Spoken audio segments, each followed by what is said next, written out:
सुनिए सुनिए सुनिए, प्रधानमंत्री नरेंद्र मोदी जी ने जो 2 करोड़ नौकरियों का वादा किया, 10 साल में 20 करोड़ नौकरियां, वो नौकरियां आएगी तब तो रिजर्वेशन की बात उठेगी। मोदी जी पहले ये बताइए कि 10 सालों में 20 करोड़ में से कितनी नौकरियां आपने दी है, कितनी रेलवे में भर्ती की है आपने। आप बात करते हैं मंगलसूत्र बेचने की, आपने तो रेलवे, हवाई अड्डे सब कुछ बेच दिया। रेलवे बेच रहे हैं, एयरपोर्ट बेच रहे हैं, पोर्ट बेच रहे हैं, क्या छोड़ा है आपने? और आप बात कर रहे हैं आपका मंगलसूत्र बिक जाएगा। अरे आपसे ज्यादा लूटने वाला देश का प्रधानमंत्री आज तक कोई नहीं हुआ आजाद भारत के अंदर में। इतना जीएसटी, डायरेक्ट टैक्स 90% पूछा आपने, जनता का लिया जाता है और कुछ पूंजीपतियों को भर दिया जाता है। तो ये जो गुमराह करने के लिए चुनाव के समय में देश को आरक्षण का मुद्दा, आप गुमराह नहीं कर सकते हैं देश की जनता को। देश की जनता रोटी के लिए वोट करती है। आप देश की जनता अगर रोटी के लिए कर रही है तो रोटी वो अमर और अकबर दोनों के लिए कर रही है। बंगाल में, पश्चिम बंगाल के नहीं आप जो बोल रहे हैं 80 करोड़ लोगों को राशन नहीं चाहिए 5 किलो। मेरी बात ध्यान से सुनिए, मैं एक और डॉक्यूमेंट लेके आया हूं। आपके पास ही हूं, मैं आपके पास ही हूं। मैं कह रहा हूं सुनिए, मैं एक लेटर पढ़ना चाहता हूं, ध्यान से सुनिएगा। ये मेरा लेटर नहीं है भैया, ये जो लेटर है मैं ध्यान से पढ़ रहा हूं, ये मैंने नहीं लिखा। हाँ, ये मैं तो लिख नहीं रहा हूं, ये लिखा है आदरणीय पहले प्रधानमंत्री जवाहरलाल नेहरू जी ने। और जवाहरलाल नेहरू जी ये कहते हैं, और ध्यान से सुनिएगा क्या करते हैं। वो एक प्रेसिडेंशियल ऑर्डर पास करते हैं आर्टिकल 341 को अमेंड करके, और कहते हैं हिंदुस्तान के संविधान में कोई धर्म के आधार पे ना मुसलमानों को ना क्रिश्चियनों को स्कीम्स में रिजर्वेशन नहीं मिल सकता। ये संविधान की मूल धारा के खिलाफ है। बाबा साहेब अंबेडकर कहते हैं संविधान की मूल धारा के खिलाफ है। तो आज पुरोहित जी का स्टैंड नेहरू जी के खिलाफ, बाबा साहेब अंबेडकर जी के खिलाफ है अगर वो मुसलमानों के रिजर्वेशन को बैक कर रहे हैं। और आज जफर जी का स्टैंड बहुत मैच्योर स्टैंड है, वो कह रहे हैं गरीब को रिजर्वेशन दो। जफर जी 10 सेकंड, हाँ 10 आप जफर जी के बाद 10 सेकंड रिबटल ले लीजिएगा। अच्छा बोलिए, 10 सेकंड बोलिए, 10 सेकंड बोलिए। हाँ 10 सेकंड बोलिए। प्रधानमंत्री नरेंद्र 370 आर्टिकल हटाने के बाद में आज तक 5 साल में मुख्यमंत्री वहां का स्थापित नहीं कर पाए। यह फेलियर है केंद्र सरकार नरेंद्र मोदी। तो ये जो बात कर रहे हैं नेहरू जी की, हर चीज में नेहरू जी और पटेल को क्यों लेके आते हैं आप? मैं पूछ रहा हूं कि आज का 45% युवा बेरोजगार क्यों है? इसके ऊपर एक जनसभा में मोदी जी ने भाषण दिया है क्या? वो बात कर रहे हैं मंगलसूत्र, वो बात कर रहे हैं हिंदू मुसलमान की, वो बात कर रहे हैं। अरे भाई, ममता बनर्जी को लेके आए, चलो ममता बनर्जी को लेके आए जाते हैं। ममता बनर्जी ने क्या किया है? प्रदेश को कई फाड़े में बांट दिया है।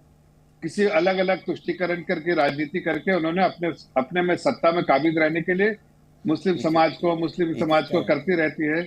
इमाम को पैसा देना, बाकी पुजारियों को नहीं देना, ये सब क्यों करना पड़ता है?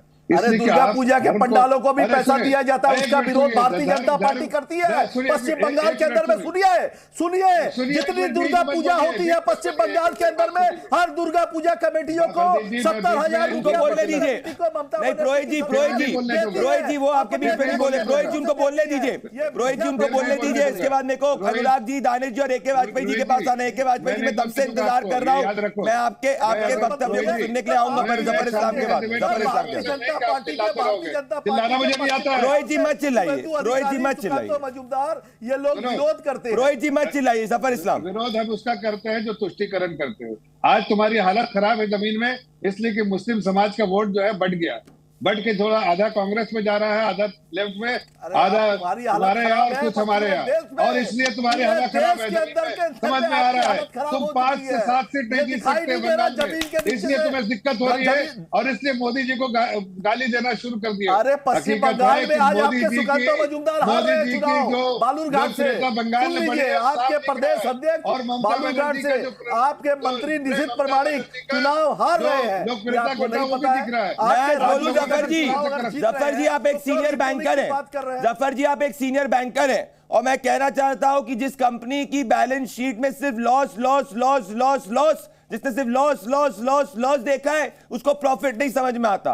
तो इसीलिए इस तरीके से आज मैं बड़ा विजडम की बात कर रहा हूं। और अनुराग भदौरिया जी से मेरे को जनता बोल रही है, मेरे को क्रॉस क्वेश्चनिंग करनी है, पर उसके पहले दानिश कुरैशी और ए.के. वाजपेयी जी के पास एक छोटी सी बात खाली कर बोलिए। 10 सेकंड बोलिए मुझे, फिर दानिश जी के बाद अभी तक 10 सेकंड प्लीज। मैं सिर्फ इतना कहना चाहता हूँ कि वेस्ट बंगाल में ये जो कट मनी जो टोलाबाजी जो चलता है, ये सारे हर जगह पे आप कहीं भी बिना पैसा के काम नहीं का नेता है करते। विपक्ष लेकिन पार्टी का ये सुवेंदु लोग अधिकारी। जो इतने अरे वो नंगे हो गए सुवेंदु हैं, अधिकारी नंगे के बारे भूखे में हो बात गए हैं करिए कि ये आप पूरा सफर के बारे में चुप हो जाते हैं महाराष्ट्र में।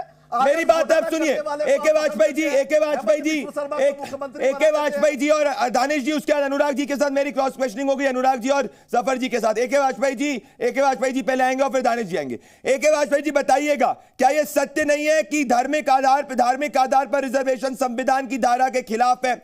एके वाजपेयी जी, क्या यह सत्य नहीं है कि पास के अंदर आंध्र प्रदेश की कांग्रेस सरकार धर्म के आधार पर रिजर्वेशन लेने की उसने बात करी थी, जिसको हाई कोर्ट ने स्ट्राइक डाउन कर दिया था, सुप्रीम कोर्ट ने स्ट्राइक डाउन कर दिया था? क्या यह सत्य नहीं है एके वाजपेयी जी की जब कांग्रेस की सरकार आई थी तेलंगाना 2023 के तेलंगाना चुनाव के पिछले मैनिफेस्टो के अंदर, 2018 वाले मैनिफेस्टो के अंदर अगर आप देखेंगे 18-23 में एक मैनिफेस्टो के अंदर कांग्रेस पार्टी का वादा था तेलंगाना के अंदर कि मुसलमानों के लिए अलग आईटी कॉरिडोर बनेगा, मुसलमानों को गवर्नमेंट जॉब्स के अंदर अलग रिजर्वेशन दिया जाएगा। क्या सत्य नहीं है एके वाजपेयी जी की सच्चर कमेटी रिपोर्ट यह तक बोल रही थी कि सेनाओं के अंदर भी धर्म के आधार पर काउंटिंग होनी चाहिए? यह सब नींव रखी जा रही है एके वाजपेयी जी पार्टीशन 2.0 की, क्योंकि ये थॉट्स मोहम्मद अली जिन्ना ने चालू करे थे जब मुस्लिम लीग बनी थी। उसके बाद उसकी जब अति हुई तो पाकिस्तान जो है क्या फॉर्मेशन हुआ।